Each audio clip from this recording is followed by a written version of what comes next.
Today, the Seattle Seahawks signed the successor to Geno Smith and Sam Darnold to a 3-year, $100.5 million contract, which includes $55 million guaranteed and averages $33.5 million per year. Geno Smith apparently was wanting upwards of $45 million per year to sign an extension with the Seahawks. Geno Smith, as we know, was traded to the Raiders just the other day for a third-round pick. He's going to be heading into his age 35 season with the Raiders, and again, he was demanding about $40 to $45 million per year to stay in Seattle. Sam Darnold this season for the Seahawks will be playing in his age 28 season, and both him and Geno had relatively similar starts to their careers. They both started with the New York Jets. They did not find success. Sam Darnold, after 3 seasons starting for the Jets, then went to Carolina. The woes continued there. Sam Darnold then went to San Francisco for a season where he met up with Clint Kubiak, who is now the offensive coordinator for the Seahawks. And then in 2024, Sam Darnold had a breakout year with the Minnesota Vikings. He led the Vikings to a 14-3 record. They did get bounced in the wild card, but he had a 35-12 touchdown to interception ratio, a 66.2 completion percentage. One thing to look out for is that he was sacked 48 times in Minnesota, and with the Seahawks offensive line being one of, if not the worst in the league this last year, they will have some serious work to do. But via CBS Sports, Darnold is coming off a career year in which he went 14-3 as a starter, completing 66.2% of his passes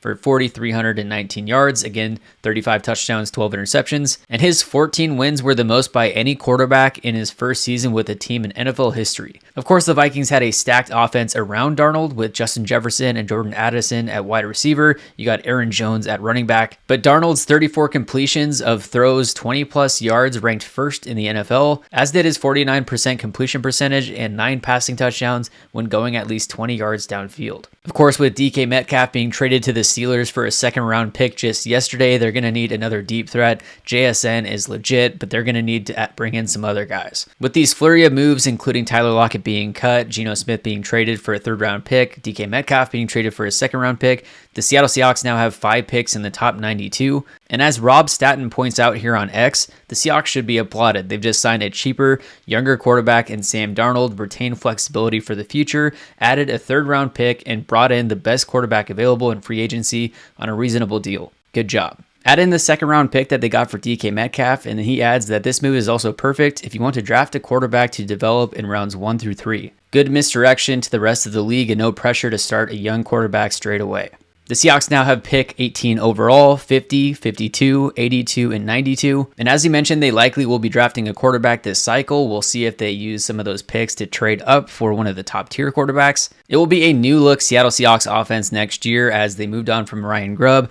Ryan Grubb, the year prior to coming to the Seahawks, took the University of Washington Huskies to the national championship with the largely air raid offense. But of course, this isn't college football. The NFL is a bit different. And a stat that I heard on ESPN the other day was that 7 out of the top 10 teams in rushing yards per game were in the playoffs. Successful NFL offenses largely focus or have an emphasis on the run game, which obviously with the issues to the offensive line last year, the Seahawks did not have. And so with Clint Kubiak bringing in a more balanced offense, with K9 in the backfield, Zach Charbonnet, JSN to start off the wide receivers. If the Seahawks can fix their offensive line, Sam Darnold doesn't have to be a top 10 quarterback. He just needs to manage the game, and the current pieces give them a decent foundation for something to build on. After all, for those of you that wanted to re-sign Geno Smith, Geno didn't have a solid year in the NFL until his age 32 season, 2022 with the Seahawks, and Sam Darnold just had his breakout year at age 27. Let me know your thoughts in the comments below on this signing. I know there's fans on both sides, but make sure to subscribe to the Couch GM if you're a fan of the Mariners, if you're a fan of the Seahawks,